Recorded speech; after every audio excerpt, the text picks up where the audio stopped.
नमस्कार दोस्तों। चाणक्य नीति दर्पण में बहुत सारे श्लोक हैं। थोड़े थोड़े श्लोक और उनके अर्थ को अपने बुद्धि के सामर्थ्य के अनुसार सुनाने की कोशिश करूंगी और आशा है आप सबको इससे बहुत ही फ़ायदा मिलेगा।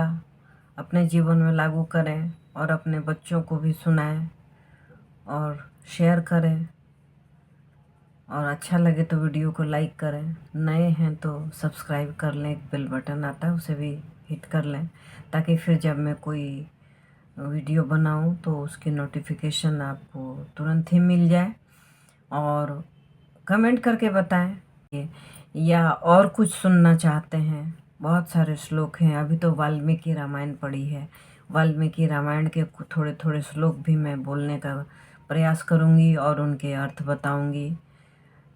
दो दो चार चार श्लोक सुनेंगे और उसके अर्थ भी जानेंगे और मुझे भी यश मिलेगा और सारे धर्म आपके सुने और धर्म का लाभ उठाएं। तो चलिए शुरू करते हैं।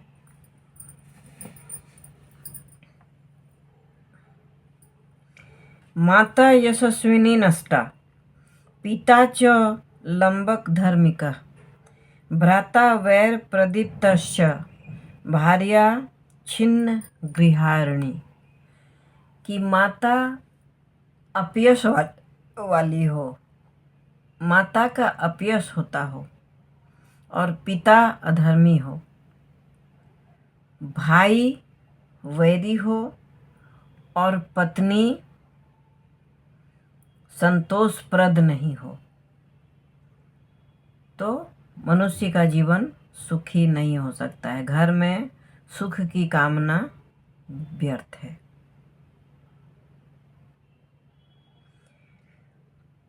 संपदः सुकृतं मूलम कर्मं मूलम च विप्लवः। संपदम सुकृतम मूलम, धन संपत्ति के मूल में सुकर्म है, सत्कर्म है, और इसके विप्लव में बुरा कर्म है। अच्छे कर्म हैं तो धन संपत्ति सुख यश सब मिलेंगे, और इसके विपरीत जब कर्म बुरे होंगे तो धन संपत्ति यश सबसे विहीन हो जाएंगे। मूर्खाणाम परिहर्तव्या, मूर्खों का परित्याग कर देना चाहिए। नित्या निंदा कुर्युः सताम सदा, ये सज्जन की हमेशा निंदा करते हैं, तो मूर्ख का त्याग कर देना चाहिए। इनके पास खुद का बोलने के लिए कुछ भी नहीं होता है। ये दूसरों की निंदा करते हैं और सज्जनों को बुरा बनाते हैं, सज्जनों की निंदा करते हैं। इसीलिए मूर्ख का, दुर्जनों का त्याग कर देना चाहिए। त्यजेदेकं कुलस्यार्थे, ग्रामस्य अर्थे कुलं त्यजेत, ग्रामं जनपदस्यार्थे आत्मार्थे पृथ्वीं त्यजेत। कि कुल के लिए एक व्यक्ति का त्याग कर देना चाहिए। त्याग करने की बात है तो कैसे कर सकते हैं? कुल की रक्षा करनी हो तो एक आदमी अगर उसमें बाधा होता हो तो उस व्यक्ति का त्याग कर देना चाहिए। कुल का त्याग किसके लिए करना चाहिए? ग्राम के लिए, अपने गांव की भलाई के लिए कुल का त्याग कर देना चाहिए। और गांव का त्याग कब होगा?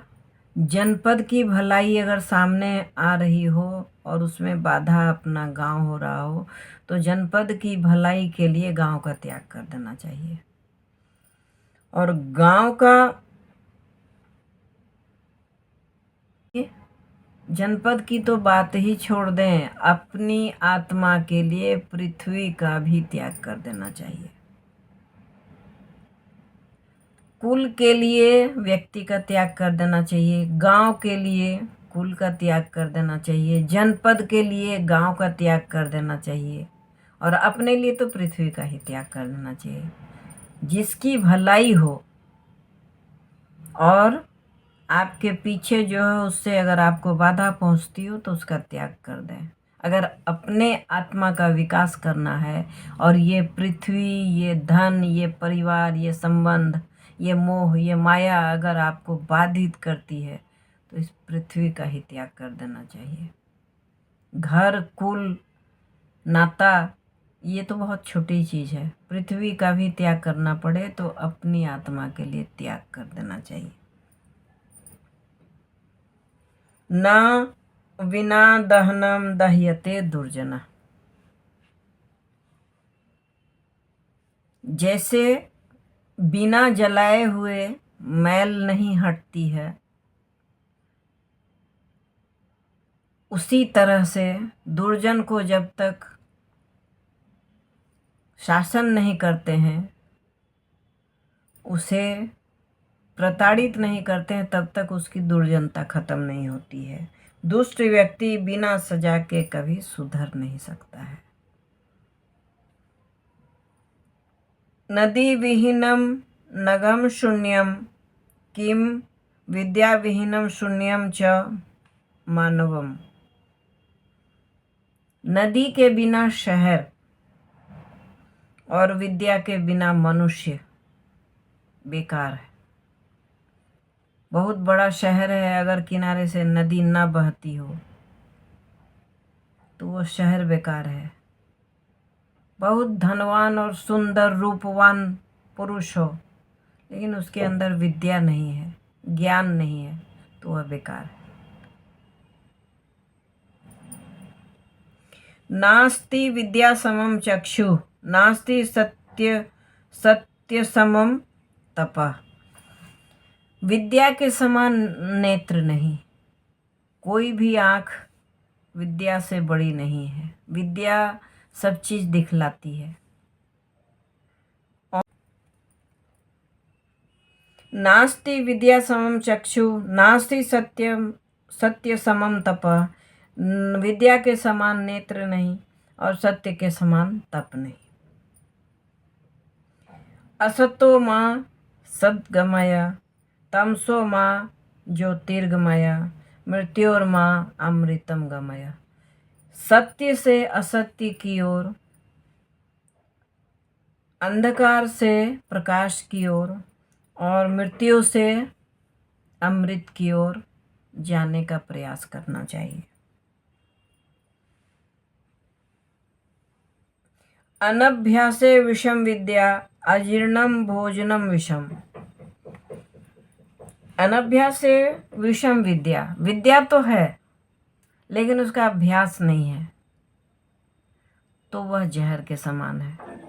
उसी प्रकार भोजन तो आपने कर लिया है, लेकिन अगर वो पच नहीं पाया तो वो अजीर्ण हो जाता है, वह विष हो जाता है। और अजीर्ण भोजन का अनुभव तो सबको कभी न कभी हुआ होगा। काफ़ी तकलीफ देह स्थिति होती है। तो विद्या अगर है तो उसका अभ्यास करते रहना चाहिए। भोजन वैसा ही करें जो आपको पचता हो। अगर भोजन कर लिया है और पच नहीं रहा है तो वह अजीर्ण हो जाता है, वह विष के समान होता है। उसी तरह से विद्या है और उसका अभ्यास नहीं है तो वह विष के समान हो जाता है। कोकिलानाम स्वरो रूपम नारी रूपम पतिव्रतम विद्या रूपम कुरूपाणाम क्षमा रूपम तपस्विनाम। कोयल का रूप क्या है? उसका मधुर कंठ, उसकी मधुर आवाज। नारी का रूप क्या है? पतिव्रता धर्म। विद्या रूपम कुरूपाणाम। और असुंदर का रूप क्या है? विद्या। मान लीजिए कि रूप सुंदर नहीं है तो विद्या अपने अंदर इतनी अर्जित कर लेनी चाहिए कि वह किसी भी सभा में त्यजित नहीं हो सकता है। क्षमा रूपम तपस्विनम। और तपस्वियों का रूप क्या है? क्षमा। तपस्वी क्या है? वह क्षमा करते हैं, उनका आभूषण क्षमा है।